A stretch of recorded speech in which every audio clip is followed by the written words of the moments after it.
Oke, selamat pagi Sotiotu Namo Buddhaya. Semoga berkah kebaikan selalu ada pada kita semua ya.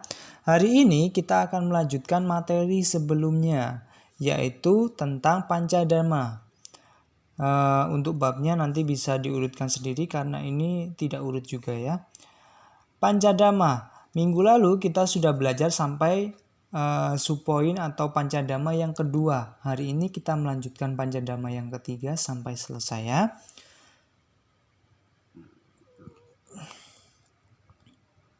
Oke, next slide. Nah, ini ada Pancadharma yang ketiga yaitu Kama Sawara. Kama itu berarti nafsu, sawara itu adalah penahanan. Jadi, Kama Sawara merupakan penahanan diri terhadap nafsu indera.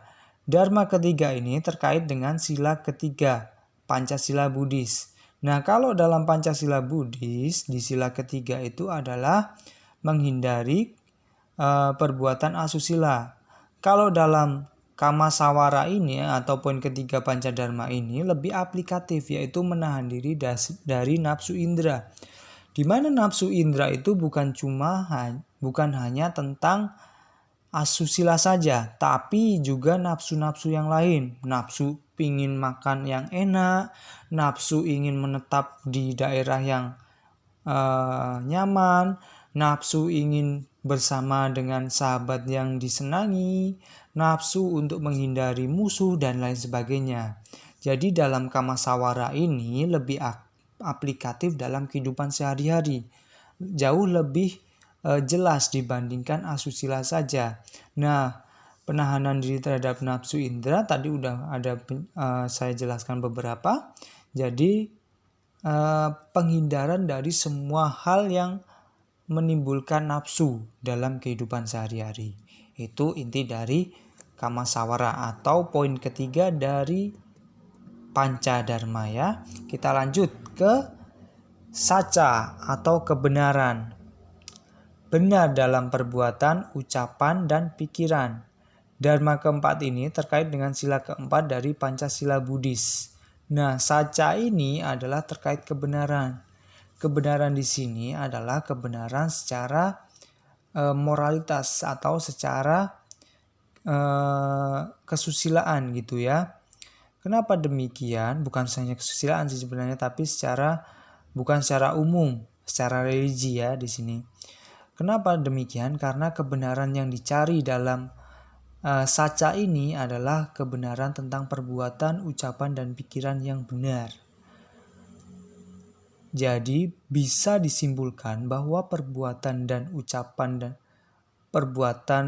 ucapan dan pikiran yang benar ini bukan yang berlaku dalam kehidupan sosial. Karena yang berlaku dalam kehidupan sosial itu sifatnya adalah adaptif atau beradaptasi dengan kondisi-kondisi yang ada di sana. Tapi saca dalam agama Buddha adalah sesuatu yang benar secara religi dan bisa bisa dipertanggungjawabkan, dipanen hasilnya begitu ya. Bukan seperti ada bunyi, "Pak, saya berbohong." Tapi berbohongnya itu untuk kebaikan. Berarti itu sebuah perbuatan benar ya Pak gitu. Bukan, itu juga bukan perbuatan benar. Kenapa demikian? Namanya berbohong tetap berbohong. Pasti ada karma buruknya.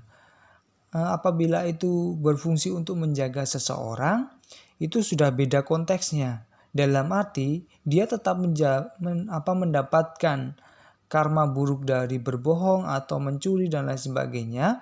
Hanya saja dia bisa mendapatkan sedikit karma baik dari mungkin melindungi atau menjaga rahasia. Itu dalam hal saca ya, perbuatan, ucapan, dan pikiran. Kalau dalam sila keempat itu kan hanya menghindari ucapan tidak benar.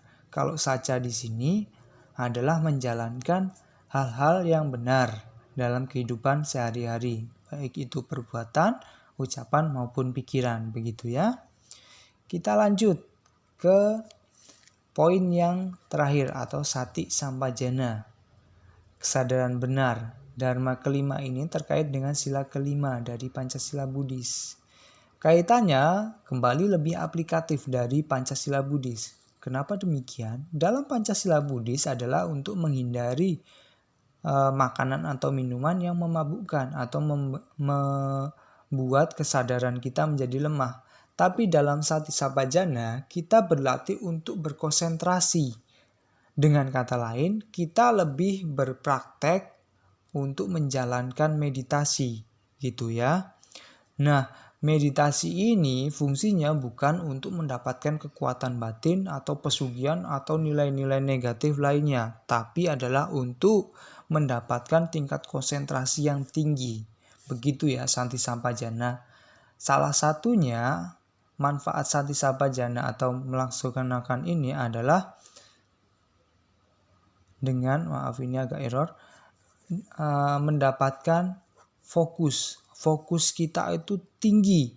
Kita bisa berkonsentrasi secara tinggi dan luas. Begitu ya. Jadi untuk belajar orang-orang yang menjalankan Sati Sampajana atau sadar setiap saat, dia akan mendapatkan atau akan mudah dalam hal mempelajari materi-materi baru, serumit apapun, karena dia punya tingkat konsentrasi yang tinggi. Begitu ya. Oke, materi hari ini sudah cukup sampai di sini, sudah habis sampai Sati Sampajana untuk Pancadharma ini. Jadi saya akhiri pertemuan hari ini. Selamat siang, Sotiotu Namo Buddhaya.